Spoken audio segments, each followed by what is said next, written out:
আসসালামু আলাইকুম। রান্নাঘর থেকে সবাইকে স্বাগতম। আশা করি আল্লাহর রহমতে আপনারা সবাই ভালো আছেন। আজকে আমি আরেকটা ভিডিও নিয়ে আপনাদের কাছে চলে আসলাম।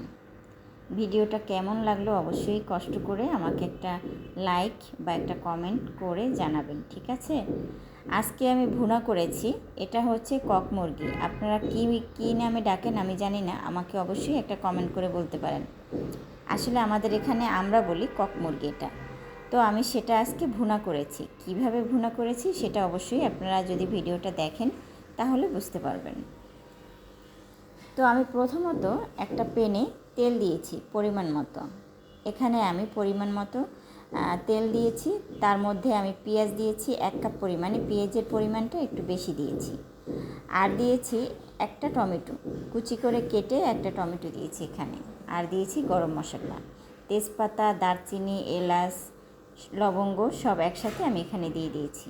এখন এগুলো আমি ভালোভাবে একটু সফট করে নেব তেলে ভেজে। আর সফট করার জন্য আপনার পেঁয়াজটা যদি একটু সফট হয় তাহলে কিন্তু আপনার মশলাগুলো সুন্দর মিশে যায়। তো আমি এখানে প্রথমত লবণ দিয়েছি। লবণটা দেওয়ার কারণ হচ্ছে পেঁয়াজটা সফট হবে তাড়াতাড়ি, এই জন্য প্রথমতই লবণ দিতে হয়। তো যাই হোক, আমি লবণটা দিয়েছি। এখন নাড়াচাড়া করে তারপর আমি এখানে আদা রসুনের পেস্ট দিয়েছি। তারপর এখন ভালোভাবে কষিয়ে নিচ্ছি একটু। দেখবেন একদম টমেটোটা সফট হয়ে গেছে আর পেঁয়াজটাও একদম নরম হয়ে গেছে। এই মুহূর্তে আমি সামান্য পরিমাণে পানি অ্যাড করে দেবো এখানে, একদমই সামান্য দিব, বেশি পরিমাণে দিব না। সামান্য পানি দিয়ে একটু নাড়াচাড়া করে নিচ্ছি। এখন আমি গরম মশলার গুঁড়োটা দিয়ে দিচ্ছি। জিরার গুঁড়া, গরম মশলার গুঁড়ো এখানে অ্যাড করে দিয়েছি। দিয়ে সুন্দরভাবে নেড়েচেড়ে একটু যখন বলক এসে গেছে তখন আমি এখানে দিয়ে দিলাম সেই মাংসগুলো, যেগুলো আমি রান্না করব, কেটে পরিষ্কার করে নিয়েছিলাম, সেগুলো দিয়ে দিচ্ছি। এখন এই মশলার মধ্যে এগুলো আমি প্রায় 5 থেকে 6 মিনিট কষাবো। আর 1 সেকেন্ড পর পর আমি এটা ঢাকনা দিয়ে রাখবো, একটু কষায়ে তারপর ঢাকনা দিয়ে রাখবো। দেখেন মাশাল্লাহ কত সুন্দর দেখাচ্ছে। আসলে এই মুরগির মাংসটা সিদ্ধ হতে প্রচুর সময় লাগে।